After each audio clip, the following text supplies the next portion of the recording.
Primera unidad de mecánica de materiales es esfuerzo. Vamos a ver algunos conceptos, unos principios importantes para varios elementos que son imprescindibles en todo el curso.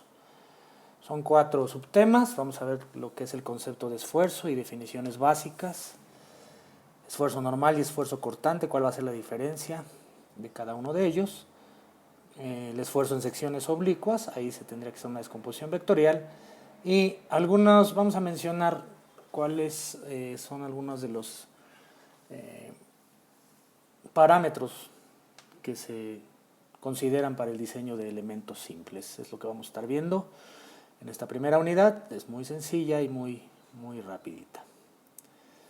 Entonces, primero vamos a identificar qué es el esfuerzo, cómo se define el esfuerzo. La definición total lo podemos hacer con algún ejemplo de romper algo, ¿no? Cuando nosotros tratamos de romper, si nosotros podemos hablar, no sé, de una regla o un lápiz, pues vemos que lo primero que identificamos son fuerzas que están interactuando en el objeto y que le van a dar ciertas características o cualidades, ¿no? Primeramente lo pueden deformar y después romperlo.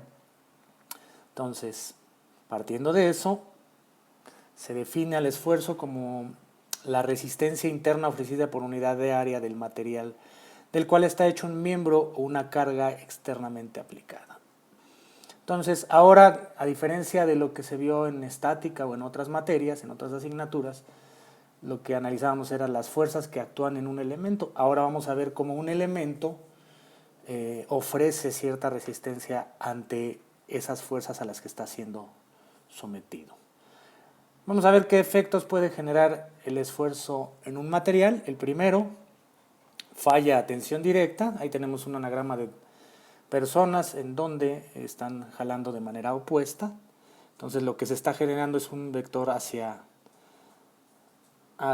o sobre el eje longitudinal de un elemento, pero hacia afuera del elemento mencionado. Entonces a eso le vamos a llamar tensión. Entonces aquí pondríamos un vector hacia el lado izquierdo, aquí hacia el lado derecho.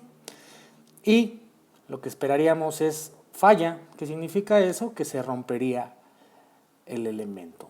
¿Qué es importante aquí? Entender que las fuerzas están sobre el eje longitudinal del elemento a estudiar.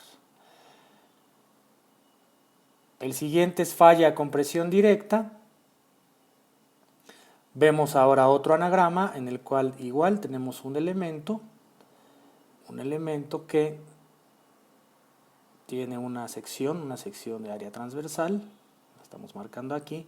Ahora esas fuerzas están igual sobre el eje longitudinal, pero ahora están yendo hacia el elemento. Y igual vamos a tener el mismo posicionamiento del eje longitudinal con esas fuerzas, pero ahora lo que estaríamos buscando es que se rompiera debido a la compresión. Esto pasa con materiales cerámicos como puede ser el concreto. Cuando se hacen pruebas de concreto, lo que se considera son esfuerzos de compresión hasta llegar a la falla. Pandeo de columna, que es lo que vamos a tener, pues evidentemente cargas que van a estar sobre el eje longitudinal, pero pareciera que fuera el mismo posicionamiento que a compresión directa, pero aquí en vez de que se rompa, lo que vamos a tener es, como se ve aquí en este diagrama, una deformación del elemento. Otra de las cosas es que estamos hablando de una columna, de un elemento que está ubicado verticalmente y tendrá cargas igual sobre su eje longitudinal por arriba y por abajo. El esfuerzo cortante directo, aquí lo que vemos es que nosotros, cuando tenemos una perforadora de este estilo, las fuerzas estarían ahora una aquí arriba, otra aquí abajo, bueno, se transmitirían por medio de la pinza, y ahora el área de sección transversal y esas fuerzas son perpendiculares. Y ahora sí que el esfuerzo, más bien el área donde se genera sería paralelo a la fuerza que se está aplicando. Entonces, si nosotros nos imagináramos cómo se troquela una moneda, las fuerzas estarían arriba y abajo y el área de sección tendría que ser el espesor de esa moneda. Entonces esa va a ser la diferencia del cortante a los esfuerzos normales. Otro esfuerzo que se tendría es el esfuerzo cortante torsional. Aquí lo que tendríamos es un eje principal y nosotros, esto es un elemento mecánico que se llama flecha Cardan.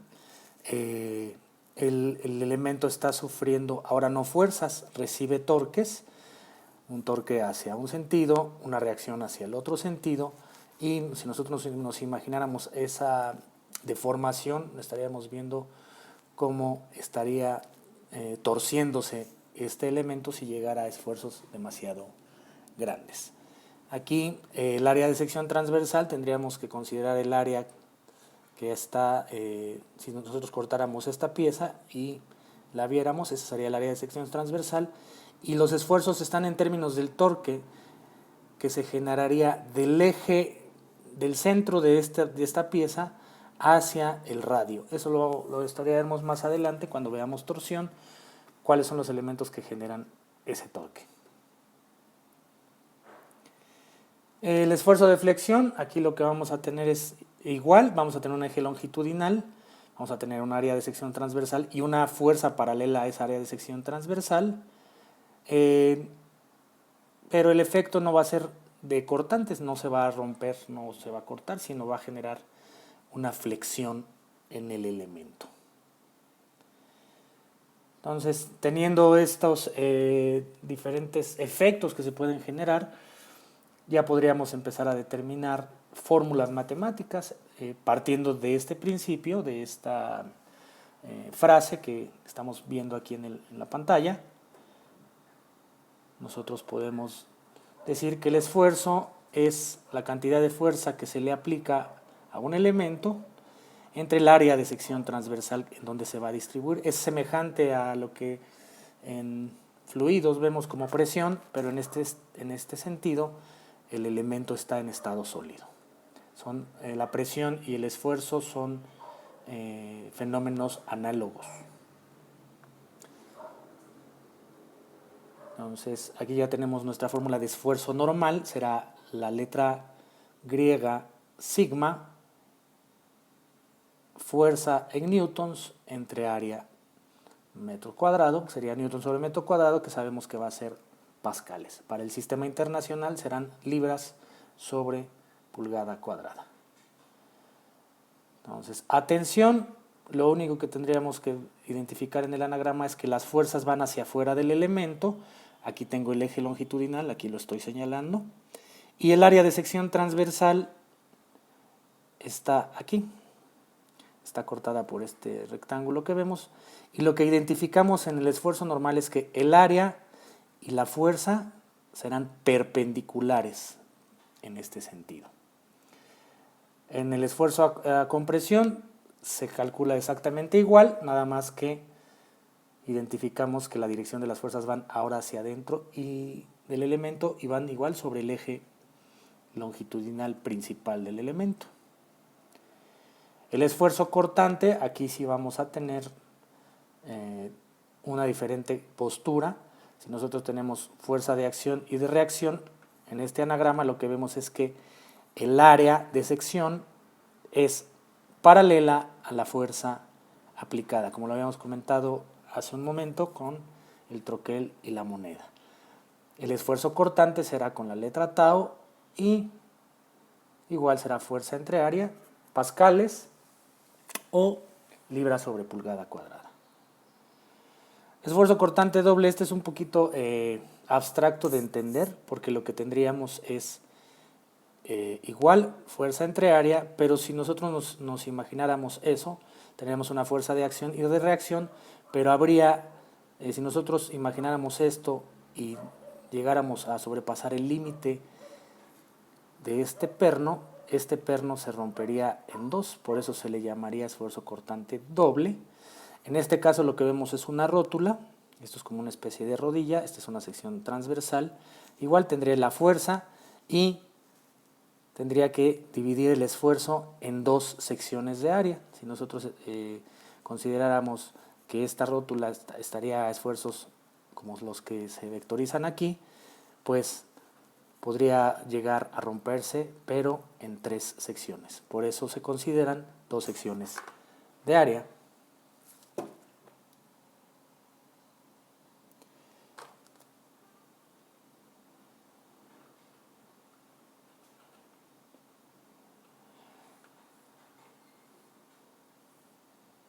Aquí lo que tenemos es cómo se haría el esfuerzo en secciones oblicuas, tomando en cuenta que se distribuyese en un área que no está totalmente perpendicular al eje longitudinal, pero las fuerzas tendrían ahí una componente, un ángulo, ¿no? Esa fuerza lo único que tendría que hacer será pasarla a esa sección, distribuirla, esfuerzo entre área, y lo que tendríamos es que esa fuerza principal la tendríamos que dividir en 2. La primera sería una fuerza, como si fuera un esfuerzo normal, un esfuerzo cortante, y considerar el ángulo de desfase que hay entre la sección oblicua y el eje longitudinal. Aquí sabemos que por trigonometría se repite de esta forma. Si nosotros hacemos nuestra descomposición vectorial y por medio de identidades trigonométricas, yo puedo sacar con esta fórmula el esfuerzo normal, o el que se distribuiría en esta dirección, y el esfuerzo cortante se distribuiría sobre el área oblicua. Finalmente, ¿qué factores se consideran? Los vamos a ver más adelante conforme vayamos avanzando en el curso. La resistencia del material, que a veces vamos a también determinar o limitar a cierta rigidez, que no exista deformación. Ductilidad también, la ductilidad es una característica que tienen los materiales a poder deformarse y volver a su estado original o tener una deformación considerable sin que se llegue a romper. En unas ocasiones vamos a tener algunos elementos que son muy pesados y tendríamos que considerar el peso propio del elemento, independientemente de las fuerzas que actúen en él. Tenacidad de la fractura es qué tan resistente puede ser a la falla. Maquinabilidad es si efectivamente podemos someterlo a algunos procesos de maquinado. Sabemos que algunos metales principalmente o algunos polímeros no pueden ser sometidos debido a que pueden fracturarse debido a los esfuerzos propios que se generan, algunos otros sí. Tendríamos que identificar qué sería lo más adecuado.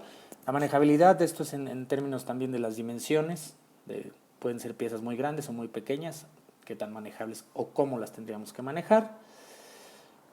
En algunas ocasiones también si es soldable con un tipo de soldadura en específico, recordando que hay elementos como pueden ser placas muy delgadas que no pueden ser soldadas con arco de electrodo, o el aluminio, que recordemos que tiene que soldarse de una manera muy especial porque puede generar oxidación. Algunas cosas, bueno, algunos rubros de la ingeniería va a ser importante también la apariencia. También hablamos del costo. El costo va a ser con lo que más vamos a estar peleando o discutiendo en proyectos de ingeniería. La estabilidad, eso está conforme a ciertas reacciones químicas que puede tener con el ambiente en el que se está desempeñando el material. Se puede corroer, se puede oxidar, ¿no? Entonces también tenemos que ver qué tan estable puede ser durante un intervalo de tiempo. También algunas veces tendremos que estar viendo qué tan disponible va a ser y qué compatibilidad va a tener con su ambiente de operación, por mencionar algunos de estos elementos. Con esto terminamos la parte teórica de la unidad 1. En los siguientes videos estaremos viendo ya los ejercicios.